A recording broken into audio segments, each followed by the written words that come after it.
How are we feeling about that? Now trust me on this. If you're a little lost, I'm going to do it again for the other guy. If you're a little lost, at least 10 other people in the class are also lost.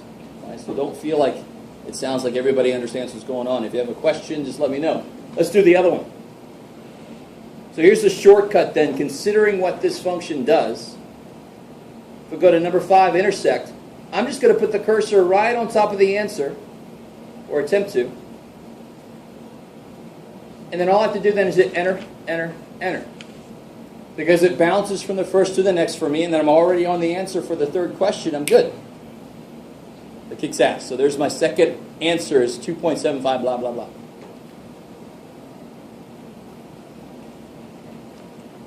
So there is a gimme problem. That problem is done.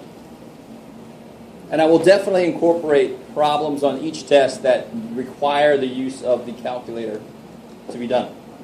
When you get to calculus, you might learn some shortcuts that actually let you do some of what we're doing without the calculator, but you're not there yet.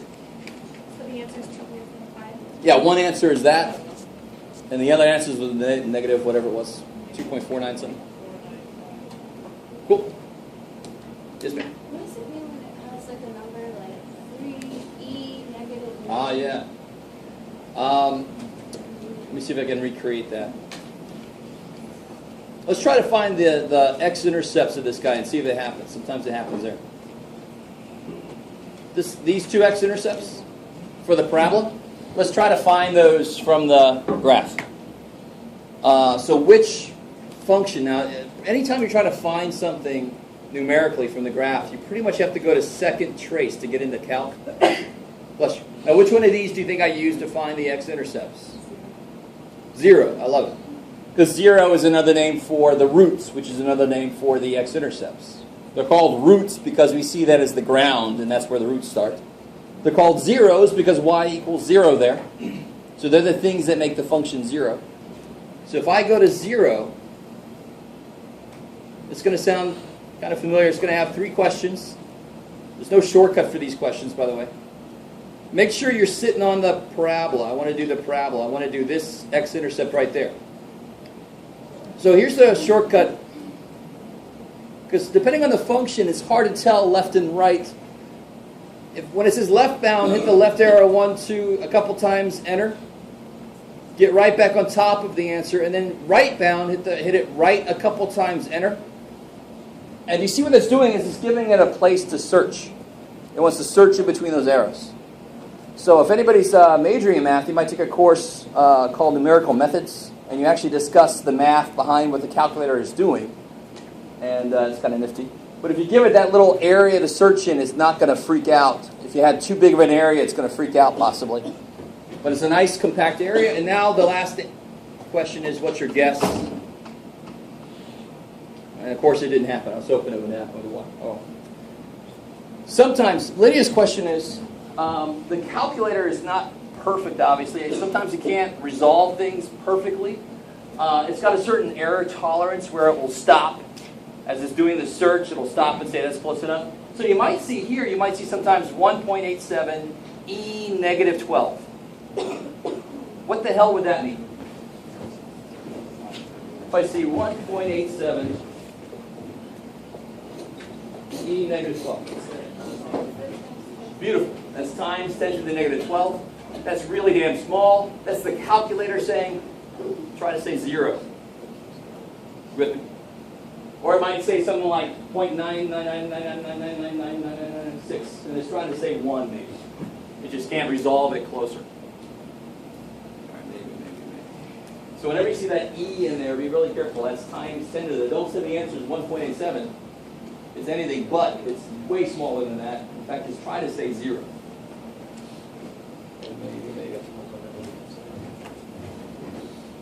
Okay. Was that a scientific notation? Yeah, so that E is really just taking the place of times 10 to the... Taking to the towards left?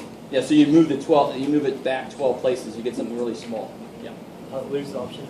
In calculator? It might show up, like here it might show up. And that's why I was hoping, when Lydia asked that question, that's why I did this, I was hoping it might, sometimes it just shows up here and it didn't, so I was like, damn. Let's see. Oh, Let's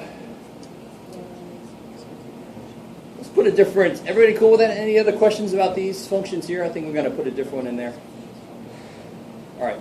So let's all go to y equals. Let's put a different function in. Let's clear these out.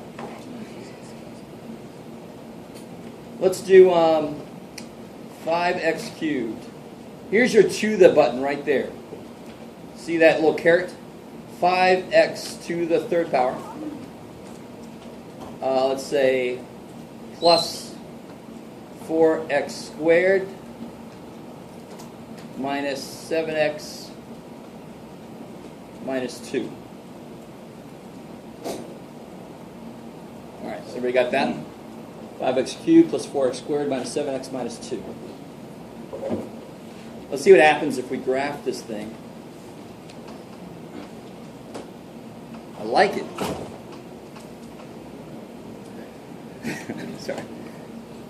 I'm a math teacher, one of the few people that will actually get excited. Look at that. Now, this is kind of cool. I was trying to make it do certain thing, and I'm glad it did. I wanted two things. I wanted to be able to see that on the screen, because I don't want to mess with the window yet. And the other thing is, if I ask you to find the minimum and the maximum, like let me say this different. Does this guy have a lowest point? No, it didn't have a lowest point, but it does have what's called a local min. It doesn't have a lowest point because this goes forever down.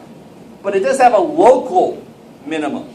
And that, of course, would be right up there, right? That's where it locally goes to the lowest. And it has a local max. Now, those become really important when they ask you a question like, where is this thing increasing and where is it decreasing? So it's increasing from, in fact, where is it increasing from? When does it start to increase? Negative infinity, it's increasing up to what point? 4. Careful. Positive 4.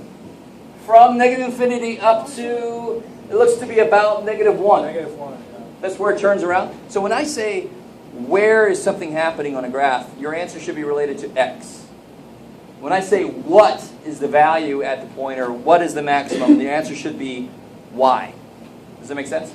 X locates where things are. Y is what they actually are there. This happens a lot, and when we get to the word problems of pre-calculus, oh yes, that'll become really important to be able to answer the question as to which part of the thing do you give them, the x part or the y part. So in order to answer the question, I hate the way this room is set up. Where is it increasing and decreasing? I have to know what those turning points are. Another name for a local maximum is a turning point. Okay, so this should be another obvious one. Where should I go to be able to find that turning point on the graph? Where do I have to go? Like calc. So if you go to second trace, and then you can't beat this for obviousness. Probably number 4, I want to find the maximum, right? And it's going to ask you 3 questions. And I do the same thing. How are we doing? Yeah. What is your name? Some call me Tim. So you put the cursor right on the answer. Left bound, you hit the left arrow a couple times, enter. Put it right back on the answer. Right bound, hit the right arrow a couple times, enter. Guess, put it right on the answer, as close as you can, enter. Cool, man. That's funny. That's funny, too. I got to bring in some WD-40. That's like a little ESP there, but what might this be trying to say here? It might be trying to say exactly -1. Now, a really good point is it might be trying to say exactly this. I don't know. And actually in calculus, you can do it by hand and figure out exactly. But it looks to be trying to say -1. You can just round that bad boy to -1. So can somebody give me the interval, or at least one interval where it's increasing from you said, negative infinity. And what symbol do I put on him? Box. Always a parenthesis, because the bracket means you're including it. You can't get to infinity, so it's always a parenthesis on infinity. If you can get to infinity, please let me know. And then comma up to, of course, we just figured out, -1. Now, where is it decreasing? Negative 4. Yeah, from -1, because that's where it turned around, right? To whatever the hell that minimum is there. Now, does anybody else not like the fact that it's really skinny and I can't really see things too well? All right, it's not just me. So, here's one of my favorite tools on this. If you go to Zoom Box, and what that does is it opens a little cursor, and you take it and you put it in one corner. You're going to put it in a corner, and then you're going to open this window that you're going to zoom in on. It's sort of like Google Maps or iPhone map crap. So if you hit enter, go to one corner, enter, and you hit over and down, you're opening this little window. And I'm just taking the whole thing in just because. I could have just focused on down here, but I didn't. So now once you got the whole thing covered, you hit enter. And now you can see a little better where things are happening. Sweet. Okay. Oh, look, here's an example of that. It's trying to say 0 there. I like it. Sweet. So we already got this guy to be just about 1. In fact, if we did it again, we might get a better answer because we zoomed in a little bit. It might be able to do a better resolution on that. Let's get this guy over here. So go to Second, Calc. Now I want the minimum. And it's going to ask me its 3 questions. Get on top, go left a few times, enter. Get on the answer, go right a few times, enter. And then get right on the answer, enter. So we're just under a half. Cool. So on what interval is it decreasing?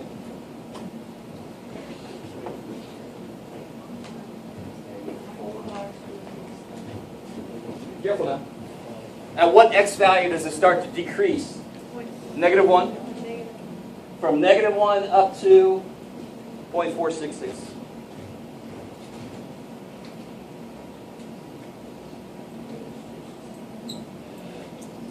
Now, I'm not going to make a big deal out of this, but notice how I'm putting parentheses on the turning points themselves, because at the turning point itself, is it going up or down? Neither. It's flat, right? So you never include the turning point itself when you're talking about increasing, decreasing, because right there it's flat. And then, of course, it's increasing one more time. So we know what symbol I put in the middle of a couple of sets. You, wait. So this 4 from 0.467 up, right?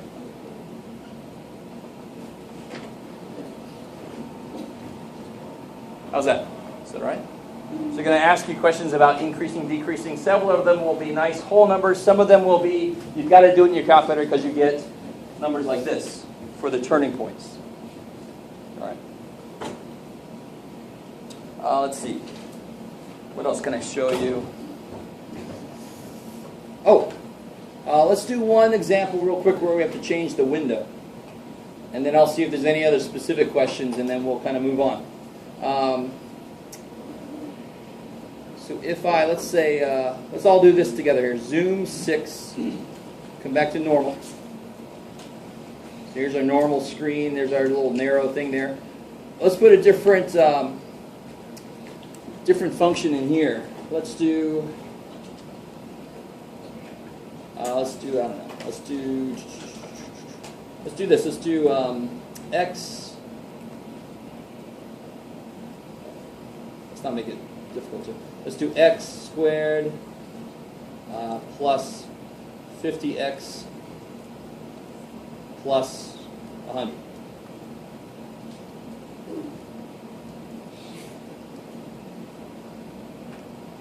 Okay, so obviously there's a problem, right? We have a feel for what this should look like. This should be a parabola. It's not factorable, but here's a couple of things I want to show you. Let me show you the more detailed approach first, and then I'll show you the approach that sometimes works and sometimes doesn't. One other thing your calculator can do, obviously, is make tables. In fact, that's how it graphs these things. It just makes tables of values and plots them, and the more you zoom in, the more detailed it can be. So above the graph button, you got a little table option. Before we go there, let's make sure everybody's table is set up correctly.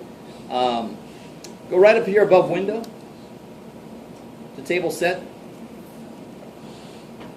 Make sure, now, so this is the setup. Whenever you're going to make an XY table of values, you get to pick what thing to put in first. You get to pick, do you go 0, 1, 2? Do you go 0, 3, 6?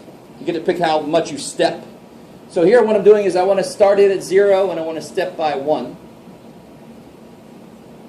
And all I'm trying to do is get a feel for where my function is. So I saw that freaking straight line like that, but I want to see where it kind of lives, so I can change my window to see it. So now hit second graph, so I can make a table.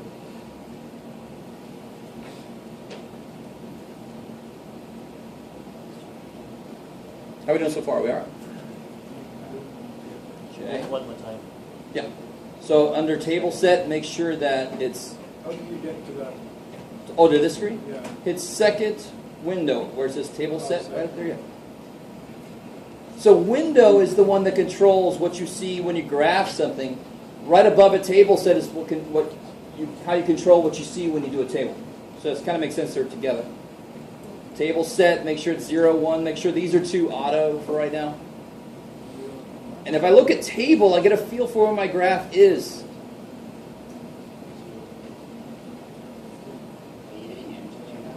Say again? Oh, I hit second graph to get up in the table. Cool. So if I just move around in it, I can see that it hits 0 somewhere between -3 and -2. And then it goes down, down, down, down, down. All right.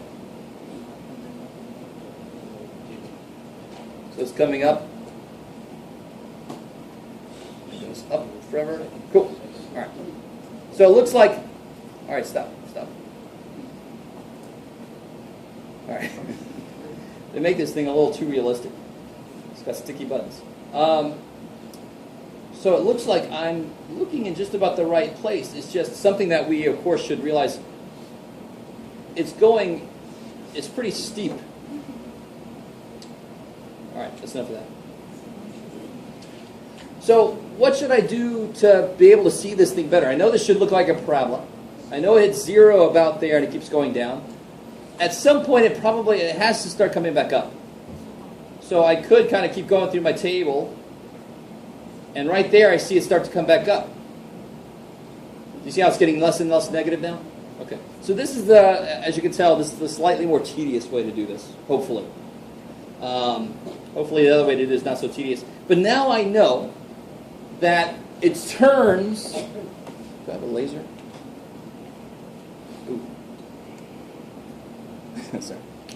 It turns back here somewhere, back where the x's were negative, because I kept going down. And at some point it goes really far down, but then eventually it starts to become less negative and turns around. So the important point to find is that turnaround point.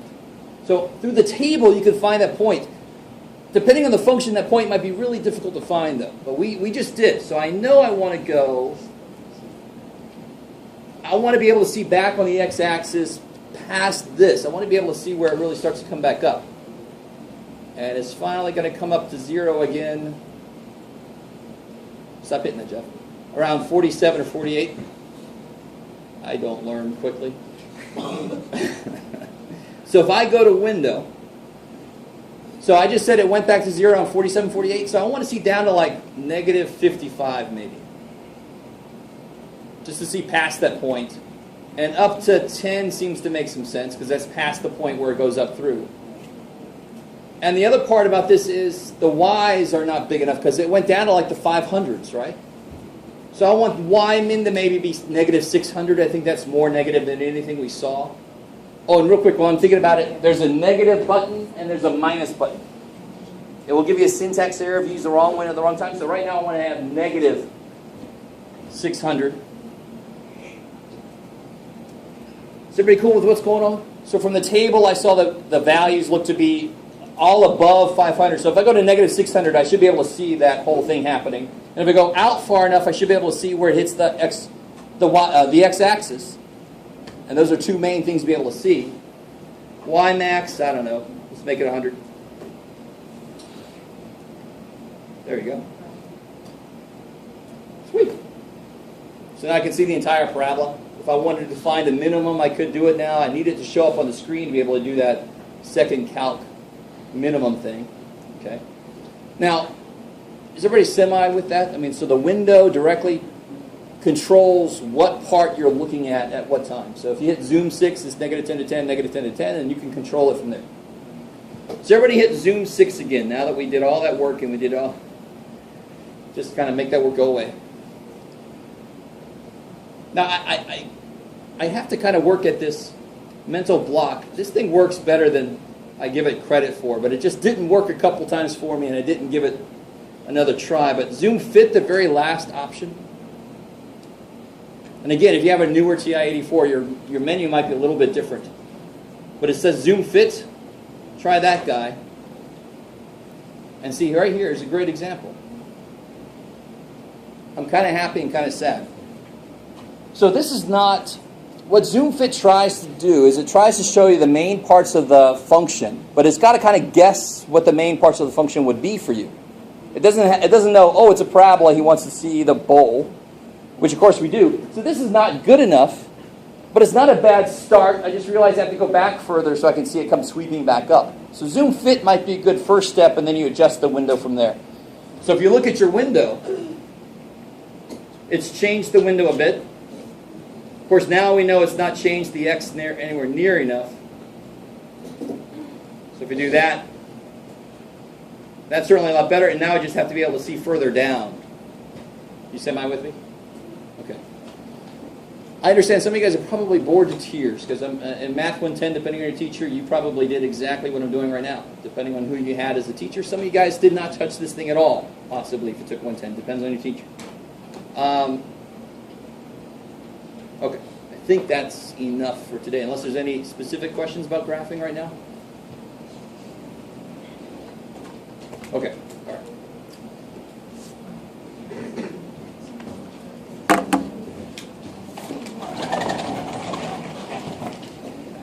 How's this guy doing?